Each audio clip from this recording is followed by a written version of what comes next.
नमस्कार, आप देख रहे हैं हेडलाइंस इंडिया। मेरा नाम है विनोद शर्मा। विधानसभा चुनाव मध्य प्रदेश के और विधायक जी का रिपोर्ट कार्ड मेरे साथ आज सीधा बातचीत करने के लिए इस वक्त पवई विधानसभा से प्रहलाद लोधी जी हैं। सीधा विधायक जी से बातचीत करेंगे, कैसा रहा कामकाज, किस तरीके की विकास की योजनाएं जो है विधानसभा तक पहुंची। विधायक जी, आपका बहुत बहुत स्वागत है। पहले तो मैं अपने पवई क्षेत्र की जनता जनार्दन और भारतीय जनता पार्टी के सभी कार्यकर्ताओं को हाथ जोड़ कर प्रणाम करता हूं। हमारी भारतीय जनता पार्टी विकास पर वोट मांगती है, विकास करती है तब वोट लेने जाती है। जैसे अभी जन आशीर्वाद यात्रा की हमारी भारतीय जनता पार्टी ने जी। और वास्तविक में जन आशीर्वाद जब मांगते हैं हम लोग जब विकास करती हैं जी। जैसे 2003 के पहले हम तो देहात के रहने वाले हैं, एक छोटे से गांव के रहने वाले हैं जहां पर 3-4 मंजिलें मिलकर हमारी पंचायत बनी हुई है और हमारा जनपद क्षेत्र 80 किलोमीटर दूर है। हमारी तहसील 50 किलोमीटर दूर है। फिर भारतीय जनता पार्टी आई तो उन्होंने एक तहसील हमारी हरदुआ बनाई है, नहीं तो उस समय हम लोगों को बहुत मशक्क़त करना पड़ती थी। हमारा ज़िला भी हमको जब जाना होता था तो 15-20 किलोमीटर से हमको 2003 के पहले पैदल पैंट टांग के कीचड़ में आना पड़ता था। तो भारतीय जनता पार्टी ने हमारी चारों तरफ से रोड, वहाँ पर जैसे नदियों नालों में पुल नहीं हुआ करते थे, ऐसा नहीं, जब से सरकार बनी हुई है भुखमरी भी ख़त्म की है।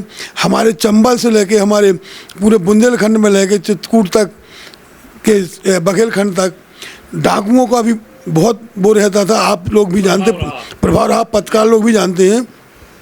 जब से 2003 से हमारी भाजपा सरकार बनी है तो उन्होंने वास्तव में जो हमारी भारतीय जनता पार्टी में भय और भूख का नारा दिया था उसके लिए तत्पर तैयार रहे। आज किसी प्रकार से आप लोगों को भी न्यूज़ में मिलता था कि आज वहाँ अपहरण हो गया, उससे इतनी फिरौती मांगी कि वहाँ आए दिन 2, 4, 10, 50, 100 लोगों के रोज़ अपहरण होती थी। आज इन सबसे मुक्ति हुई है तो भारतीय जनता पार्टी हमारी विकास पर वोट मांगती है। जैसे हमारा मध्य प्रदेश में सबसे पिछड़ा हुआ हमारा जिला पन्ना जिला था। पन्ना जिला में सबसे पिछड़ी हुई तहसील हमारी पवई थी, जो कि पूरब से पश्चिम अगर उसकी लंबाई देखें तो 170-80 किलोमीटर पड़ जाती है विधानसभा की। तो ऐसे एरिया में अधिकतर हमारा ग्रामीण क्षेत्र है, उसमें एक नगर परिषद है पवई केवल, बाकी सब पंचायतें हैं। 2-2, 3-3, 4 कस्बे मंझले मिलकर पंचायत बनी हुई है। फिर भी चारों तरफ से हमारी जो प्रधानमंत्री योजना के तहत सभी को रोडों से जोड़ा गया, पुल को जोड़ा गया। वहाँ पर हमारे वहाँ उद्योग नहीं हुआ करते थे तो अब एक बहुत बड़ा एशिया का सबसे बड़ा प्लांट जेके प्लांट भी हमारी भारतीय जनता पार्टी ने वहाँ लगवाया है। अभी वो चालू हुआ पिछले वर्ष से धीरे धीरे। हाँ, कुछ लोगों को यहाँ पर रोज़गार मिला है, 200-300 लोगों को, कुछ को दुकानों से ऐसे अभी 1000-500 लोगों को रोज़गार मिला है। लेकिन मुझे लगता है उससे 10,000 लोगों को हमारे वहाँ रोज़गार मिलेगा। एक फैक्ट्री की ओर चल रही है और वो भी लगा रही। तो ऐसा नहीं, हमारी भारतीय जनता पार्टी विकास पर ही वोट मांगती। जैसे अभी भी देश की आज़ादी के बाद वहाँ महाविद्यालय तो था पवई में, पर बच्चों के लिए बिल्डिंग नहीं थी। अच्छा जी। इसके पहले वहाँ पर लोग और भी रहे, कांग्रेस के भी वरिष्ठ में जैसे मंत्री वगैरह रहे हैं। तो फिर अभी मैंने उसको 6.5 करोड़ रुपए वहाँ की बिल्डिंग के लिए करवाए थे माननीय मुख्यमंत्री से। और वहीं पर सिविल अस्पताल नहीं थी मेरे विधानसभा जैसे में, तो 50 बिस्तर की सिविल अस्पताल भी 10 करोड़ की माननीय मुख्यमंत्री जी के द्वारा, मेरी भारतीय जनता पार्टी के द्वारा की गई है। वहाँ पर एक तीर्थ माना जाता है छोटा सा, उसको बोलते हैं हनुमान भाटा, वहाँ पर भी भारतीय जनता पार्टी से 25 करोड़ की रोड करवाई गई है। और वहाँ पर अभी नदियों में पुल नहीं हुआ करते थे, कम से कम 5-6 से ब्रिज बन रहे हैं अभी। उसी के तहत कई रोडों से अभी, जैसे मैं विधायक बना तत्काल 85 करोड़ की एक दमोह को जोड़ती है कुंडलपुर से, जो जैनियों का स्थान होता है मेरे मोहन्द्रा से, 85 करोड़ की वो रोड बनी थी। चारों तरफ अभी रोड उखड़ी मुखड़ी पूरी की पूरी जो 1.5 साल की कांग्रेस बनी थी उसमें पूरे रोड अभी भी जो कहते हो खड्डे में गड्ढे में ऐसे सब हो गए थे। फिर भारतीय जनता पार्टी ने हमारे पूरे के पूरे रोड सही करवाए हैं। एक ITI कॉलेज हमारे शाहनगर में ITI कॉलेज नहीं था, वो भी जनपद है हमारा, जो हमारे घर से 80 किलोमीटर दूर पड़ता है, तो वहाँ भी लोगों को ITI कॉलेज दिया है। एक हमारा कलदा पठार था जहाँ पर पावर लाइट की बर हमें समस्या बनती थी, power house, mini power house भी वहाँ के लिए दिया है जो 4 करोड़ का है। एक अपने कृष्णगढ़ में भी पावर हाउस जो 4 करोड़ करोड़ का वो बना है, 132 kV का पावर हाउस है, और वहाँ पर 2 CM राइस स्कूल दिए हैं शाहनगर और पवई को, और 2 PM श्री भी स्कूल हुए हैं जो 96 करोड़ के करीब से वो बनेंगे लागत से। और भी कई योजनाएं सिंचाई की, जैसे ब्यारमा नदी पर बैराज 9.5 करोड़ की मेरे कहने से मिली, और भी Tighra barrage, Salaiya barrage, Tulla barrage, ऐसे के लगे अरबों के काम भारतीय जनता पार्टी ने वहाँ किए हैं, जबकि मैं बीच बीच में परेशान भी रहा। क्या कहेंगे विधायक जी, किस तरीके से देखते हैं विधानसभा क्षेत्र में जो सरकार की लाडली बहन योजना, लाडली लक्ष्मी योजना माननीय जो मुख्यमंत्री शिवराज सिंह चौहान ने चलाई है, चाहे मध्य प्रदेश में, पूरे मध्य प्रदेश में इस योजना की बड़ी चर्चा है। आपकी विधानसभा क्षेत्र ग्रामीण है, क्या गांव तक योजना का लाभ पहुंच पाया बहनों को? मैं तो धन्यवाद देता हूं प्रदेश के यशस्वी मुख्यमंत्री आदरणीय शिवराज सिंह जी चौहान को, चरणों में नमन बंदन करते हुए भी, और देश के यशस्वी प्रधानमंत्री आदरणीय नरेंद्र मोदी जी को, जिन्होंने उज्ज्वला योजना जैसी भी चलाई है, और माननीय मुख्यमंत्री जी ने लाडली बहना से मेरा क्षेत्र अधिकतर पिछड़ा गरीब था, वहाँ पर अधिकतर मेरे वहाँ आदिवासी बाहुल भी क्षेत्र है, हरिजन भी क्षेत्र है। इससे लोगों को सीधे जो माननीय मुख्यमंत्री जी ने सीधे खाते में पैसा दिया है, उससे हमारे लोगों की वास्तविक में गरीबी पूरी की पूरी, हालांकि गरीबी तो पहले ही भाजपा ने दूर की थी, क्योंकि मैं गांव से हूँ, एक गरीब परिवार का लड़का हूँ। मेरी 6 एकड़ ज़मीन थी, 1.5 किन्हीं कारणों कर बच गई थी, अभी 4.5 एकड़ मेरी ज़मीन है, और कीचड़ से, जैसे कीचड़ में कमल खिलता है, उस प्रकार भारतीय जनता पार्टी हमें उठा के भारतीय जनता पार्टी के प्रत्याशी बना के विधायक जिताए। तो मैं हर गरीबी को जानता हूँ। आज भी मेरे ना भोपाल में मकान है ना कहीं है, मैं अपने गांव में ही वास करता हूँ। और एक सीधा जनता से कनेक्टिविटी है विधायक जी की, जनता सीधा गांव के जो घर है, ग्रामीण जो घर है, पुश्तैनी जो घर है, सीधा वहां से संपर्क है। क्या कहेंगे सड़क का ये जो एक जाल होता है, क्योंकि शहर से गांव को जोड़ने के लिए सबसे मुख्य चीज़ अगर कोई है तो वो सड़क है। सड़क पर किस तरीके का काम करवाया गया विधानसभा में? देखिए, अगर सड़क नहीं होती तो शिक्षा का स्तर भी नहीं बढ़ता, लोगों का व्यापार नहीं बढ़ता। लेकिन जो चारों तरफ मकड़ी जैसा जाल, मेरा तो पहाड़ी इलाका है, इंटीरियर है।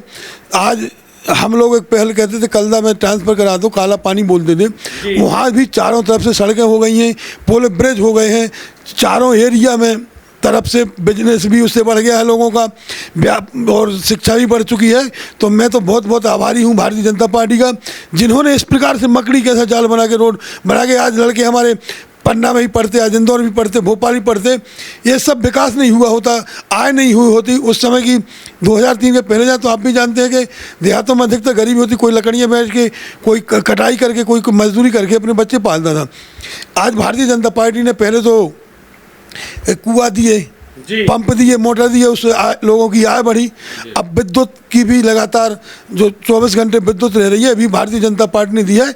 हमारी भारतीय जनता पार्टी पूर्ण से हमारी सरकार बनेगी, और दावे के साथ और दमदारी के साथ केंद्र में मध्य प्रदेश में सरकार बनेगी। कैसे देखते हैं एक योजना चलाई मध्य प्रदेश में शिवराज सिंह चौहान ने, बेटियों को गाड़ियां देने की, बेटियों को स्कूटी देने की, बेटी जो कि घर का परिवार का एक चिराग है, बेटी जिससे परिवार एक नहीं 2-2 आगे बढ़ते हैं। कैसे देखते हैं बेटियों की इस योजना का लाभ कितना मिल पाया आपकी पवई विधानसभा में?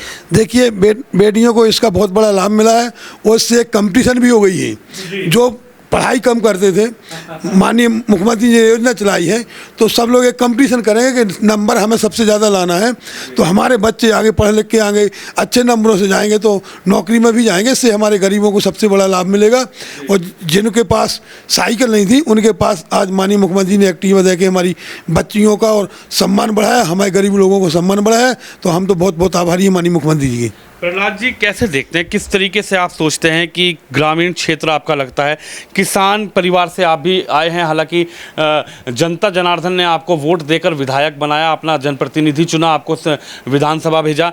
एक सवाल ये उठता है कि आप भी किसान के बेटे हैं, किसान को तकलीफ जब होती है जब बारिश ना हो, किसान को तकलीफ जब भी होती है जब बारिश ज़्यादा हो जाए। इस चीज़ को संतुलित करने के लिए, क्योंकि आप भी कृषि से जुड़े हुए हैं, इस चीज़ को संतुलित करने के लिए किसान के खेतों तक पानी पहुँचे, अगर किसान की फसल खराब हो जाए तो उसको किस तरीके से सहायता सरकार की तरफ से मिले, इस पर क्या कार्य किया गया? देखिए, हमारे देश के ऐसे प्रधानमंत्री आदरणीय नरेंद्र मोदी जी के द्वारा भी किसानों को सम्मान में रखते हैं, क्योंकि किसान सम्मान निधि अब साल भर जब वो मिलती है तो कितने का मरेगा। आज आधे एकड़ का जो किसान होगा उसको 6,000 मिलती, और हमारे प्रदेश के ऐसे मुख्यमंत्री आदरणीय शिवराज सिंह चौहान जी ने भी 6,000 दे दिए, तो लोगों को महीने पे 1,000 रुपये मिल रहे। अब एक लाडली बहना चली 1250 उनको मिल रहे, तो एक परिवार में 2250 रुपये आए मालूम पति पत्नी के बीच में। मैंने तो देखा है कि कोई कितना बड़ा परिवार के 1 लाख रुपये आती हैं, उतना उसको खेती में लाभ नहीं मिलेगा जितना माननीय मुख्यमंत्री जी माननीय प्रधानमंत्री सीधे लाभ दे रहे हैं। अब ये उसमें कुछ भी नहीं करे तो लोग बैठे बैठे खा रहे, और हमारी सरकार गल्ला भी फ्री दे रही, रुपया किले भी दे रही, हर प्रकार से लोगों को किसी न किसी प्रकार से कोई भूखा नहीं सो रहा है। क्या कहेंगे, कोरोना काल आया, कोविड काल आया, किस तरीके से विधानसभा में जनता को संभाला आपने, क्या किया कोविड काल में ऐसा कि जनता को परेशानी ना हो और जनता जिस तरीके से निर्भर रहती है कि मेरा जनप्रतिनिधि मेरे लिए काम करे, कोविड काल में कैसा काम हुआ पेवई विधानसभा में? देखिए, मैं तो पवई भर की काय पूरे देश की बात करता हूँ।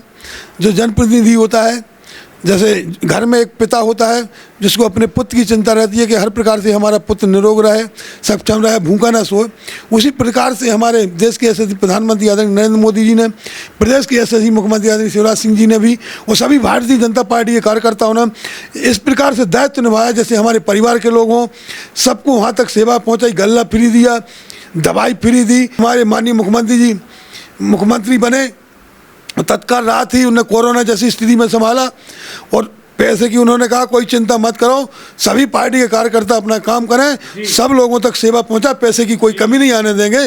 और वास्तव में कमी नहीं आई, क्योंकि कोरोना काल 1 साल तो मैं ठीक रहा, तो उसमें मैंने ही परिश्रम किया। दूसरे 2021 के में मैं खुद 1 अप्रैल को कोरोना पॉजिटिव हो गया था। मैंने 3 महीने चिरायु हॉस्पिटल में रहा, 5 महीने चिरायु हॉस्पिटल की देख में कम रहा, 120 दिन ऑक्सीजन पर चला, 20 दिन वेंटिलेटर पर चला। और मैं यदि साथ भारतीय जनता पार्टी का विधायक नहीं होता तो आज आपके इस डिबेट में मैं बैठ नहीं पा, आपके इसमें संघर्ष भरा जीवन रहा, बैठ नहीं पाता।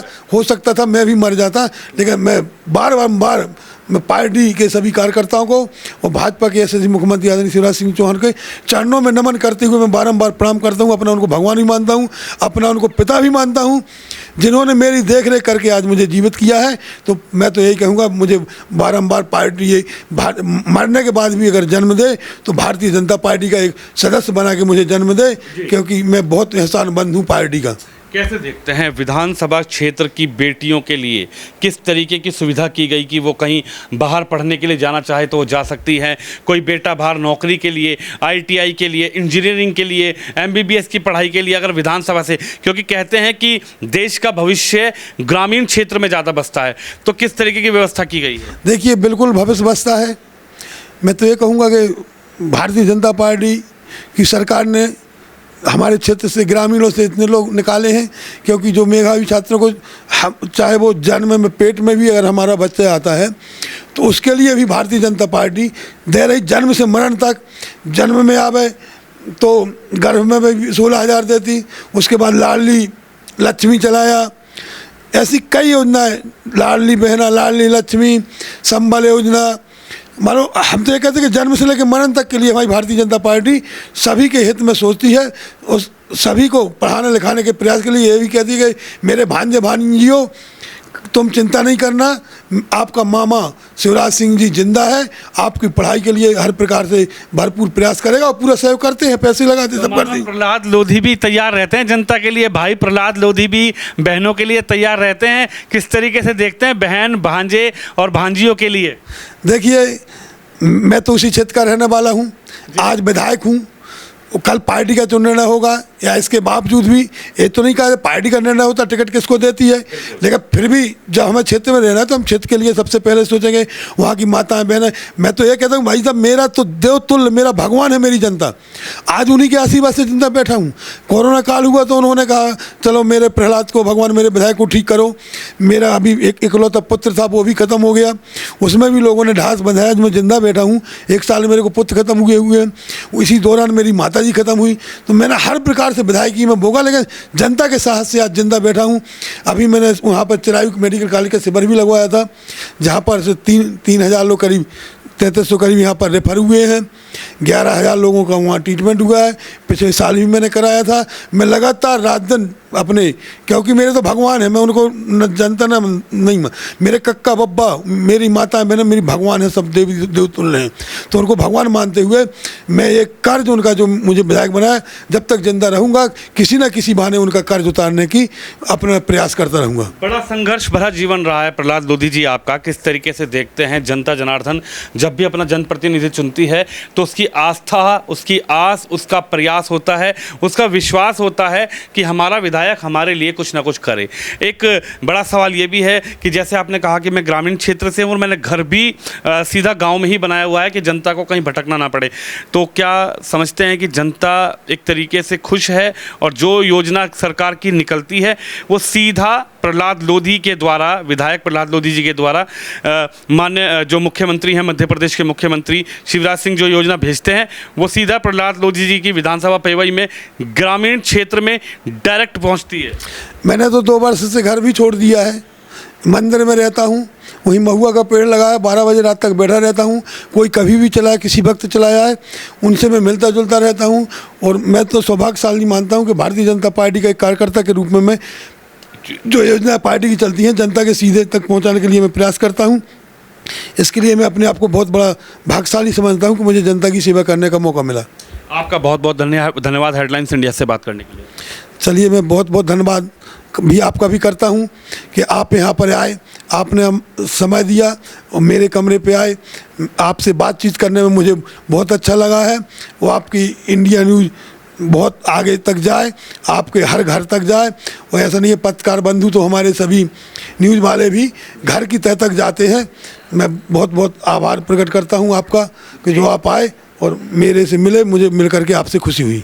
तो प्रहलाद लोधी जी हैं जो पवई विधानसभा से विधायक हैं और जिस तरीके से जो योजनाएं हैं, जिन योजनाओं को सरकार ने चलाया, उन योजनाओं को किस तरीके से ग्रामीण क्षेत्रों में भी घर घर तक पहुंचाया गया, पूरी एक फहरिस्त, पूरी एक लिस्ट विधायक जी ने बताई। आप भी इस खबर पर, इस वीडियो पर अपनी राय जरूर रखिए। कैमरामैन शिवम यादव के साथ विनोद शर्मा।